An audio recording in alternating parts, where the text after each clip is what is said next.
All right, so let's get started with our 3 of 3 feedback session here. Thank you guys so much for bearing with me. I had to split this up into 3 different videos just because I want to make sure that my brain doesn't get too tired, because I can tell that after about 45 minutes to an hour of listening to music, I'm just not as sharp as I was at the very beginning. So I do need to kind of pace myself to make sure that you guys get the highest quality feedback. And thank you guys for trusting me with your music and for putting it out there and obviously being open to this being shared publicly. That's really awesome of you guys, because I know that other people will learn from these feedback sessions as well. So just thanks all around. Really cool stuff. All right, so David, we're going to pick up with yours. The song is called Blue Funk Sauce. Interested to know, is the track licensable? Where do you see it being placed? I compared it to many tracks and you need to list a bunch of library names, and I use them as my reference tracks. Good, man. It's what I enjoy listening to most, and at this point, writing bass line riff, funk music is the easiest for me. Cool. How is the overall mix and mastering? Is there too much high end? Is it loud enough? All right, let's take a listen, man.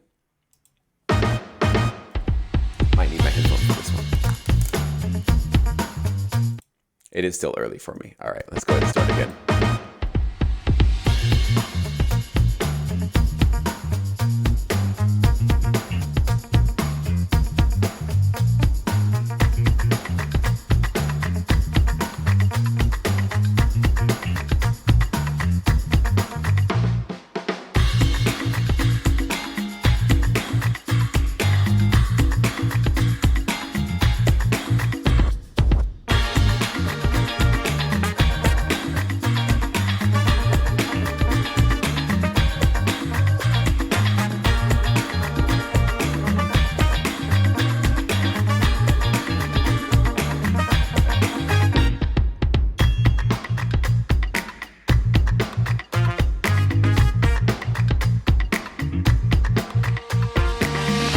Very licensable, man. I don't know why I popped that up, but very licensable.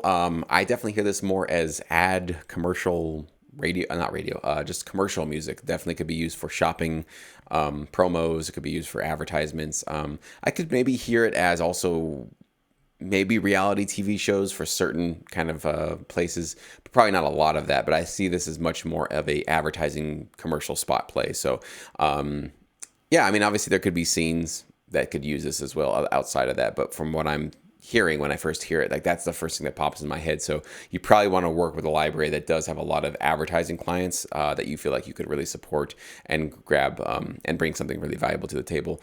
It's not little tiny things. I think the mix is fine. No, not too much high end at all. Timing wise though, because this has got that sort of like funk swing to it, I noticed that some of your instruments are not exactly all lined up with that same swing. Like one of the things I heard in the very beginning,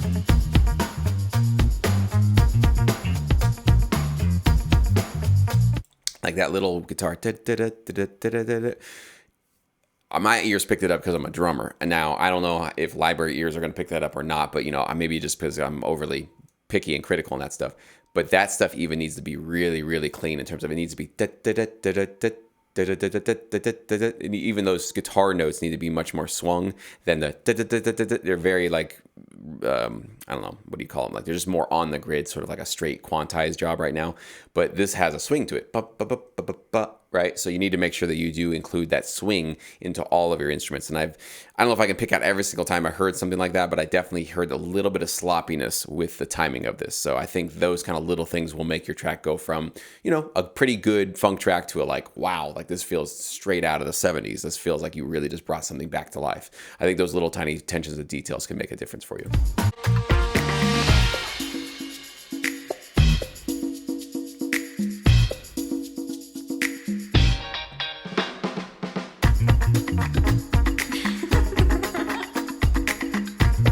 I would take out the girl laugh.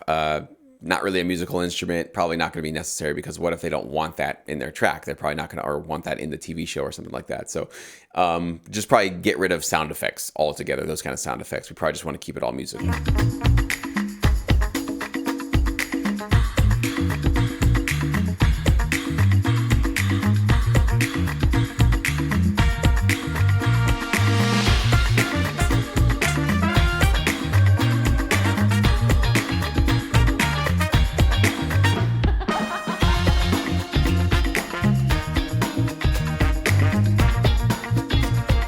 excellent sounding samples, man. I think your horns could even come up a little bit more in the mix. I feel like they should be a little bit brighter and a little louder on top of the mix, since they're like, kind of like carrying the tune forward. So I think I want to hear a little bit more of those, but everything else is really melding well, man. Good mix put together. You know, you do have a little bit of this, a lot of it, more intense panning that I'm used to.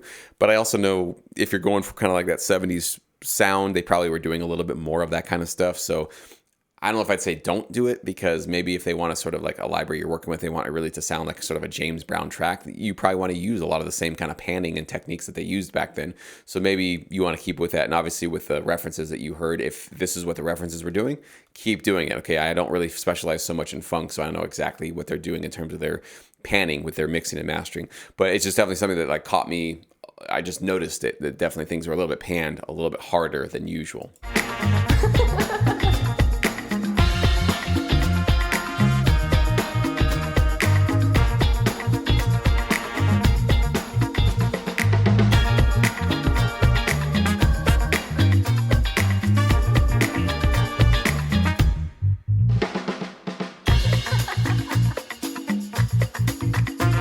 Even little things like that little drum fill was kind of underwhelming, and there might have been even a timing issue with that one. It felt like I was a little bit ahead of the beat. I don't know, little tiny things. Again, I'm a drummer, so I hear this kind of stuff. Not everybody hears this kind of stuff, but I definitely noticed if I were producing this track, that would have been something that I'm like, I got to nudge that a little bit to get that much more just in the pocket.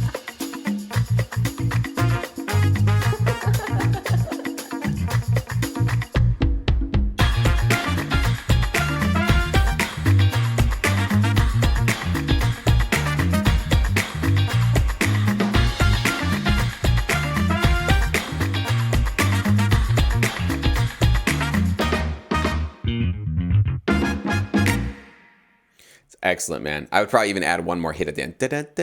Boom, something at the very end. But wow, what a fun, funky track, dude. Really, really cool. Makes me feel good. It makes me feel like I want to go buy something or shop for something. And it's kind of got this cool, lighthearted, comical feel to it. So I think that could actually work really well for you as well. So definitely in the right lane. I think the structuring was fine. I think those horns were really well crafted, really making sure they sound lifelike. And the bass line is obviously really fun and funky and all that kind of stuff. So it felt very authentic to me. I would say that. I think a couple of little things with the timing and those little issues would probably make a little bit of a it's a little change, but it can make a big difference in terms of your tracks being much more believable and obviously more authentic to this sort of 70s funk style that you're really going for. So, but definitely, I think you're like 90% there with this track. It's very, very close to being licensable and useful. And check out those libraries that do a lot of work with ads and clients that do advertisements. I think that's where you're going to be best suited there. So excellent work, man. Let's go on to the next one here. We've got Pete. All right, Pete, let's make sure that your SoundCloud works, and it does. Always makes me happy when that's working. All right. This one's mixed but unmastered. Okay, you sent me 2 tracks, Pete, but we only do 1 track for the feedback. So I'm going to just go with your first one, which was mixed but not mastered. Lately, everything I export sounds pretty flat and boxy. Okay, as such, I ran quickly through an online mastering service, and lo and behold, it had some life in it. I'm currently getting my tracks mixed and mastered where I need to. I have changed my monitor setup slightly, but I don't think that's the reason. It's probably my terrible mixing skills. Yeah, I wouldn't call them terrible, man. Just say that you're working on your new mixing skills, right? It's always important how we talk about ourselves. You produce classical, electronic, ambient styles, but not sure if I should be arranging it more with hit points rather than the score of however many minutes, such as this track. I'm not precious about criticism feedback, so any advice would be appreciated. Awesome, man. Let's see what you're doing with this one.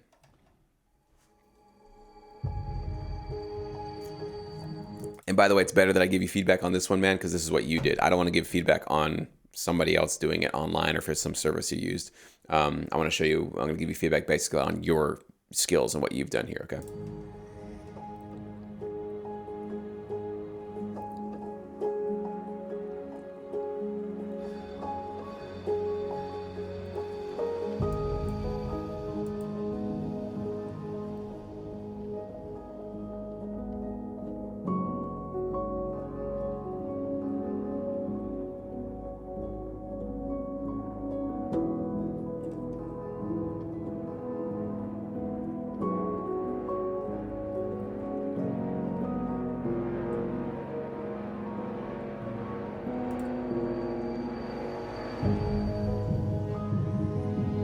Okay, so I like where it's going so far. It's pretty cool, dramatic. Obviously, a little bit more on the slower lane, and I've said this many times in my videos that slower tracks like this don't get as many placements on TV.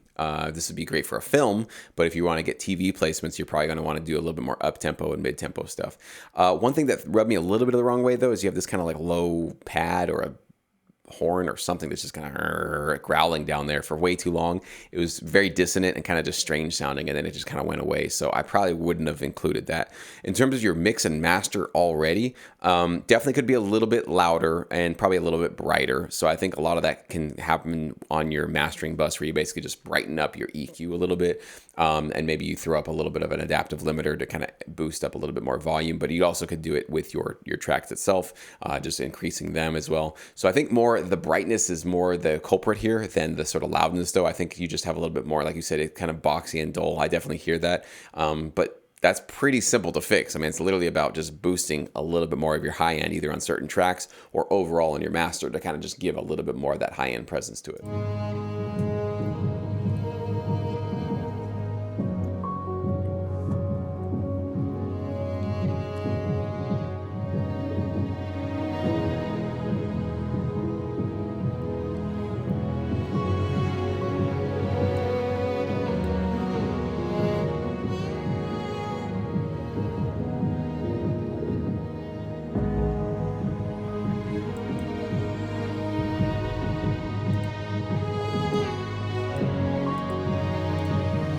It's a beautiful piece of music, man. Just want to let you know it's very moving. I mean, you really do have a gift in terms of pulling out this really beautiful, dramatic, this music out of you. So it's really, really cool.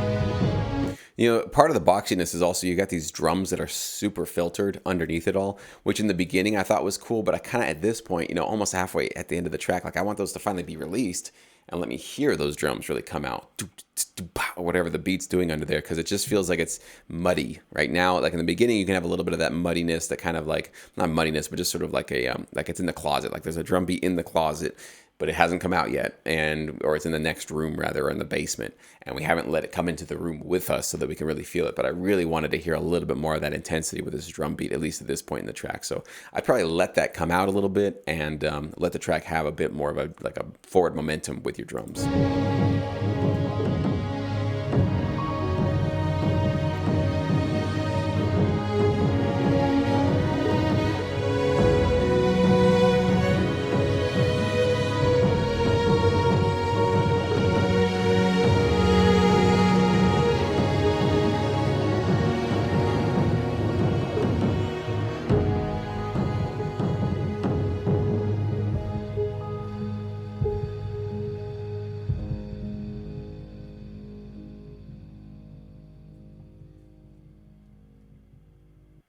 And I knew that was going to happen at the end. That's why I wanted to wait for it. So you do need to make sure that you fade your track all the way out at the very end. Okay. So I know this was like the unmastered, not ready, but just get in the habit of always doing that. You don't want to have this, and then the entire track cuts off. It happens to a lot of people. And I want to make sure that you guys are all aware that will get rejected by a library, and they're going to ask you to redo it. And you don't want to be the producer that has to redo things and send it to a library. So just make sure these are like tiny little things to just fade things out completely at the very end. And one thing I would ask you, Pete, is when you watch TV or streaming services, what TV shows do you hear this on? Because I only hear this probably in films. I do hear this much more in a film setting. Reality shows, I don't hear this. Commercials, I can hear something like this being played in a commercial, but not tons of commercials, but just a few of them for sure. So in terms of, again, going back to some of the advice I give to a lot of producers is really think about the service mindset. How do you want to serve this marketplace? Because this is obviously what you love doing, which is great. And you can use this sort of skill set, these orchestral skills that you have, but then you got to think of like, okay, where's the marketplace though? Where can I drive my music towards to become licensable and useful for people? Not because just because I have great, beautiful, awesome music, which you do, that doesn't make it licensable. That doesn't make it useful, and nobody really cares that I make awesome, great music if they can't put it in their TV show or put it in whatever they want to put it in. So, for me, when I work with libraries, I'm always thinking about TV, because TV for me is back-end royalties and it's syndication, and it's where a lot of great, awesome things happen in terms of building up my passive income. So I don't really so much focus on the film side of things, and maybe you do want to focus on the film side of things, and that's great, and I wish you the best of trying to go that direction. But for me, it's mostly in the TV world with an occasional film opportunity, a movie opportunity here and there. But just keep that in mind, that you might want to, maybe you could go in the trailer world, because that's where you can get a lot of placements, obviously, for those things. And also with trailer music, you can get great promos and advertising opportunities with that sound as well. Or, like I've said to other members, is you can go in kind of the minimal tension orchestral side, which can be used for reality shows, for competition shows, for crime shows, drama shows, that kind of thing. So, you kind of minimal orchestral stuff. It'd be a little less than what you have going on here. This is a much more full composition. So you'd probably strip things down a little bit, but you'd still want to include that intense emotion that you have obviously here. So you got a lot of great stuff going for you. I think your mastering skills are not that bad, man. I think you're probably beating yourself up way too hard. I think a little bit of boosting things up a little bit, comparing your mix to maybe some reference tracks, that could really help you out as well.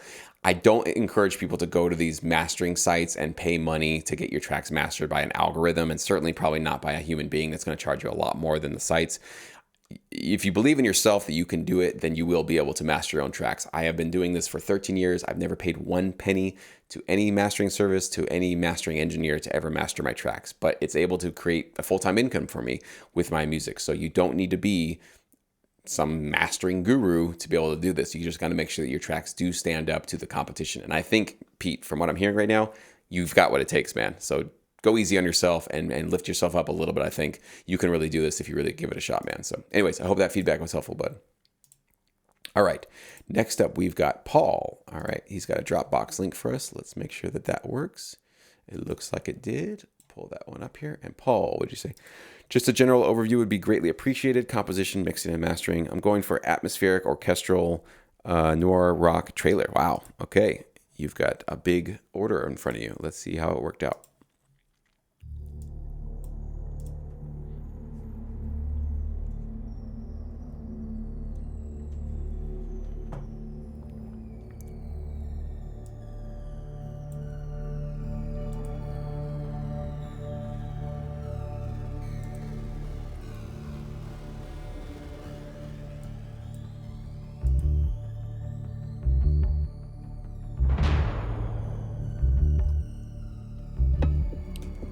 That drum hit was cool, but it was a little bit rushed, like a tad bit. Again, I'm a drummer. I hear these kind of things, so I'm going to let you know. It just was a little bit rushed. That one was on beat, though.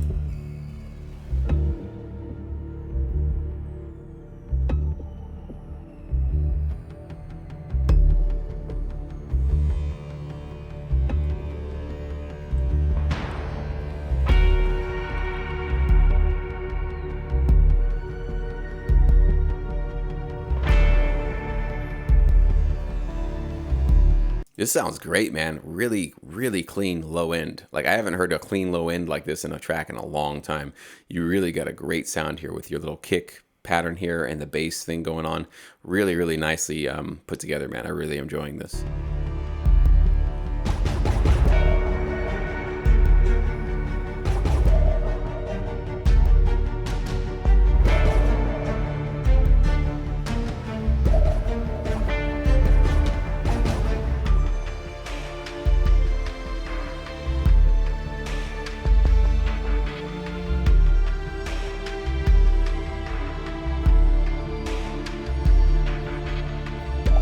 Excellent string work, man. This just feels really smooth, just butter smooth. It feels like a real orchestra recorded this. So you got some great skills here, man.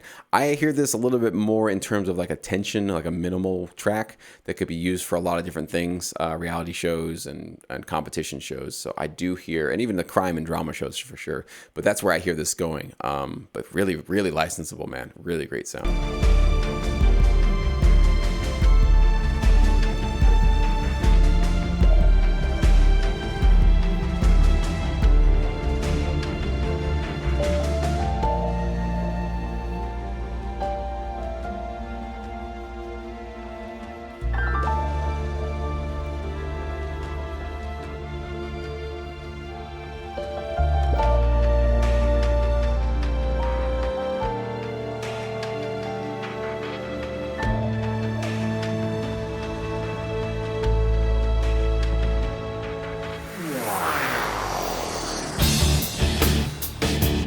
Okay, that's where we took a little bit of a twist there. I probably wouldn't have gone into this kind of rock section at the end. It's kind of a cool idea, but we are really way far away from the original intention of this track, which was going to be this nice minimal tense thing, and now we're in this kind of different place. So I think you kind of went a little too much into the creative place for this type of track, but 70% of it is certainly licensable. I would just keep that. And if you want to go into a different direction with a rock thing, I would create a completely different track, man. But we'll hear what you did here, but I think it's just too different for the rest of the track.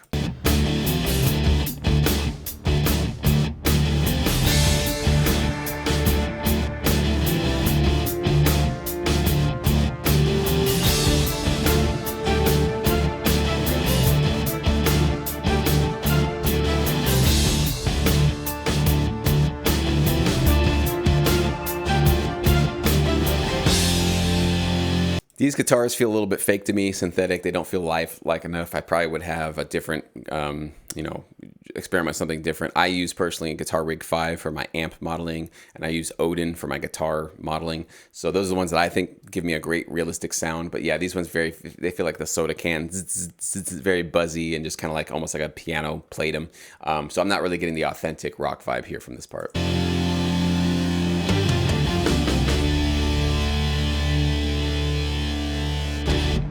So personally, I would stick with the first, 2/3 of your track direction. I think that's your strength. I think that really works. And I think you got a really licensable sound here. And I would keep going in that direction, man.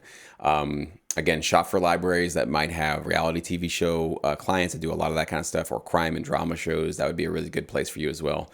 I think you got a great, cool sound. It built up perfectly. The structure was awesome. The sound quality was awesome. We just got to make sure we keep our focus throughout the entire track and don't go wandering off into something that's completely different, because this is like two different genres completely merged together. You had this minimal tension orchestral thing, and then just this rock thing kind of came in out of nowhere. So it felt like it just really was disconnected. So we're going to make sure that we stay focused with our tracks with sync licensing. All right, Tone, you are next up here. Let's go ahead and get your SoundCloud up. Yours is working. That's awesome. All right, and no notes from you, man. So let's just go ahead and listen, and I'll give you any feedback I think is helpful.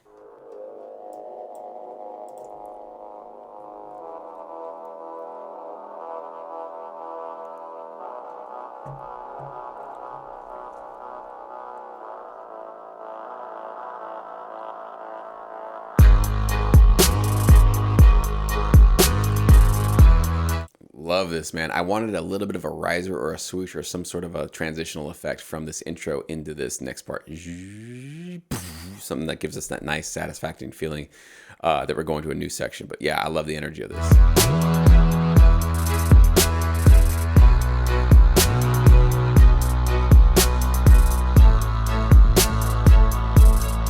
I'll say the two things. The whatever that sound is, it's just kind of this growly sort of a sound. It just doesn't seem like the right choice for this track. I kind of want to hear just something else. And also the long notes of that sound, that sample, are also just dragging the track down in intensity and energy. Just just really long notes. Long notes in sync licensing don't usually work so well. That I found having shorter, more staccato notes for your melodies and your progressions is usually going to be a better choice, just to keep the energy and the excitement high. But your drums sound great, man. Great energy. I love where you're going with this. And the strings sound great too.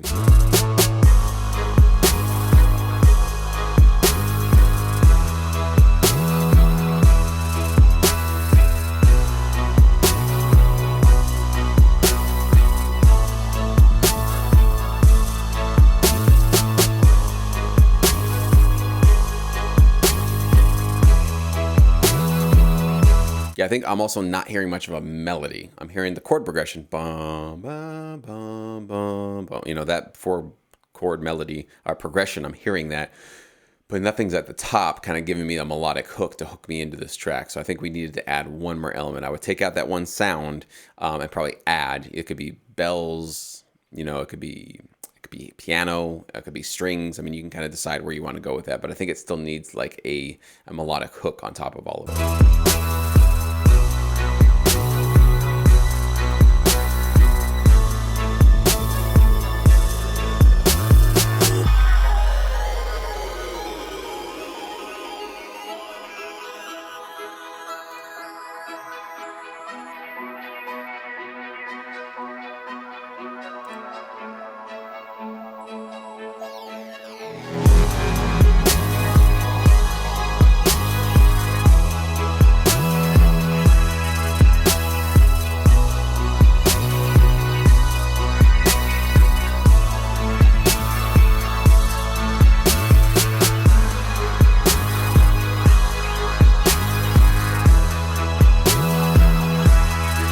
So I like how this part's building up. I got more intensity. But again, I'm not getting hooked into it. It's just kind of like the same 4 chords with bigger stuff going on. You have like a higher synth, and kind of some strange, interesting synths in there. I don't know if I would have used those as well either.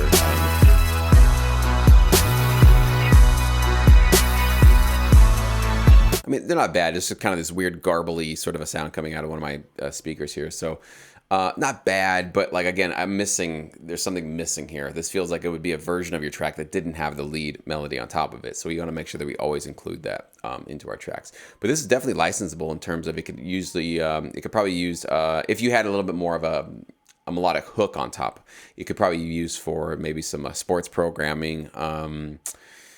It is a little bit on the slow side though, so I will tell you that it's so interesting how it's like what most producers submit to me that I give feedback on. It's like it's got to be like 60 or 70% of the time it's these slow tracks, and I don't know what it is. I'm one of those producers too, because for the longest time I was making a lot of slow kind of ballad type tracks, but we just got to start to increase the BPM if we really want to have more licensable tracks in this business, because you're going to find that the faster tracks get you just more placements. There's just not as many opportunities for these slower ones.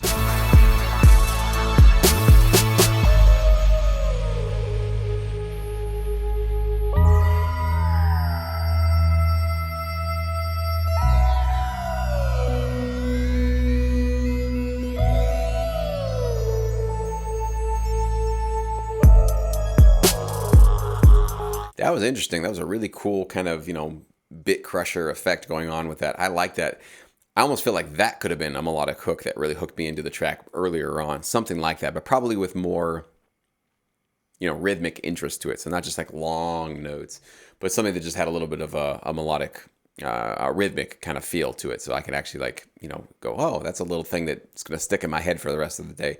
But that's a really cool, unique sound for sure. Like I don't hear that sound actually in almost any hip hop at all. So that's a really cool direction that you could take this in, sort of this kind of distorted, bit crushing kind of a sound you got going on there.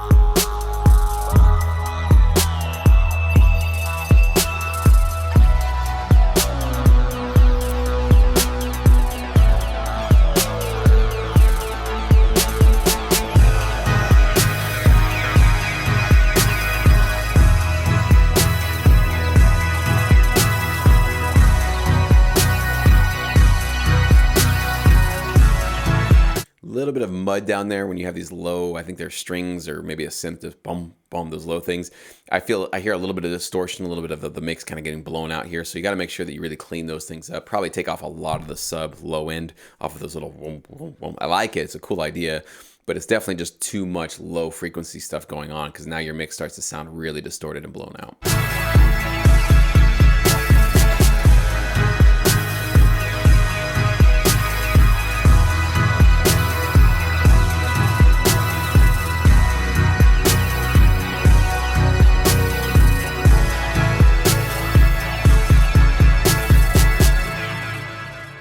Have that hit at the end. Boom. Always got to have that. So interesting. I was listening to your track now. I'm realizing it kind of feels like it's an orchestral track, but you're using all synthetic EDM sort of sound or hip hop sounds basically. So, but you do have this kind of very cinematic chord progression going on, but again, need that melody, need that lead melody or something to kind of like hook us along for the ride. I would say in general, stay away from this slower stuff. You're just not going to see as many opportunities for it. You're not going to probably get accepted as often by libraries. I think stay with the more mid or up tempo things that just give you a little bit more energy, kind of pep in your step, optimism, excitement. It can be energy. It could be anger. It could be aggression. It can kind of go into sort of the negative emotional place, but it still needs to be a little bit more upbeat and feeling like there's just a little bit more, like you could dance to it basically. If you can dance to a track, that's pretty much a sign that you're going to have a much better chances of getting it licensed, which is really cool, man. So thank you so much for submitting, buddy. All right, so good news is Fabian did email me back. He was the track that I could not get last time, so it looks like we are now able to see his track. So thank you for doing that so quickly, Fabian. You get your track reviewed here, and you'll be the last one, I believe. Let me make sure if there's anybody else. Now, you were the only one, and then Tone, you were the one there. So yeah, that's it, Fabian. You were the last one, man. So let's go ahead and get started on yours.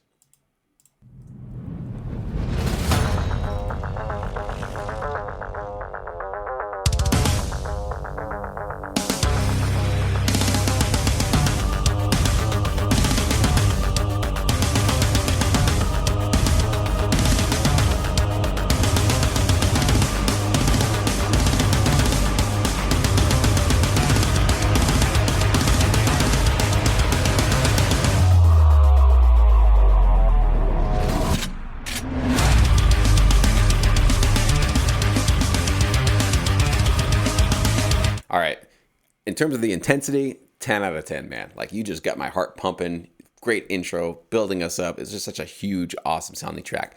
The one thing that I'm noticing, though, that you're getting a little too carried away with is the complexity of your drum beats. And I guess it's mostly in the drum section, because we don't want to be having our drum tracks and patterns so complex that people can't really easily follow along. Now, this is something that I'm guessing you obviously are a metalhead. You can follow along to this music, no problem. To you, it's not a big deal. To somebody who doesn't listen to this kind of music, it's just like, it sounds like this. It just sounds like machine guns being fired off in the middle of the track. So what we want to do is simplify our beats and our patterns so we can keep more of a groove going on. So let me hear this part. I'll give you an idea of what you can do.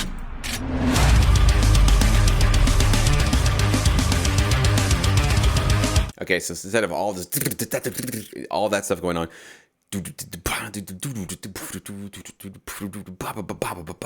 or simplify it. Make sure that I can groove and I can headbang to it. And then anybody who listens to this for the first time can do this with your track. The drums are so complex and so intricate and so fast, it's going too fast for anybody to really sink their teeth into it and get pulled into the track. It just sounds like noise to the average listener. To a metalhead, they'll love it. But we're not marketing to metalheads. We're marketing to the sync licensing business, which is full of people that don't listen to metal that often. But this is very much in a licensable lane. I think you are certainly going into a very, very licensable lane here. It sounds great. The mix is awesome. And the structure so far is really, really great. Just simplify it a little bit more, make it a little bit easier. And that goes for your buildup in the beginning too. There were a lot of really complex drum things. We can probably just keep that more of like a, just a little bit more straight ahead kind of a feel.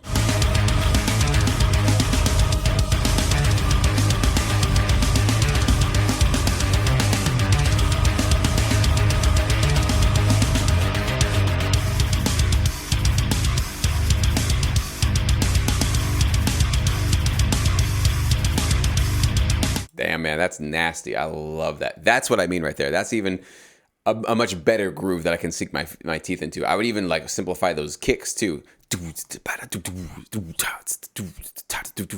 Something that's just a little bit more groovy, less complicated with all the kicks that are going, which I know you can program these kind of drums. You can put this stuff together. So I know for you, it might feel like you're taking a big step back in your skills.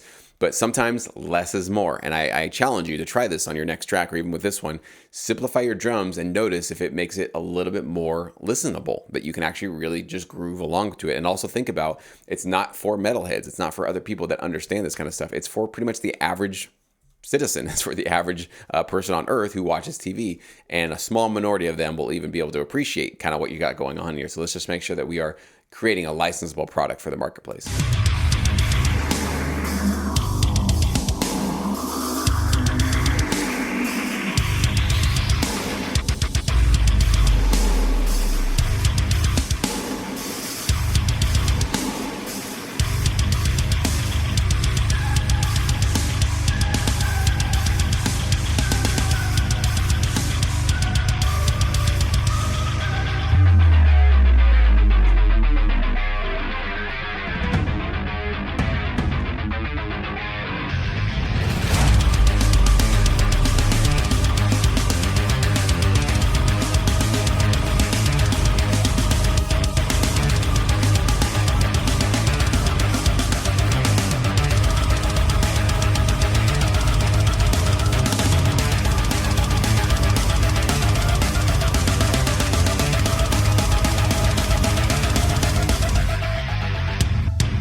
Man, intensity, man. I'm glad that I finished on your track because that really got me fired up for the rest of the day.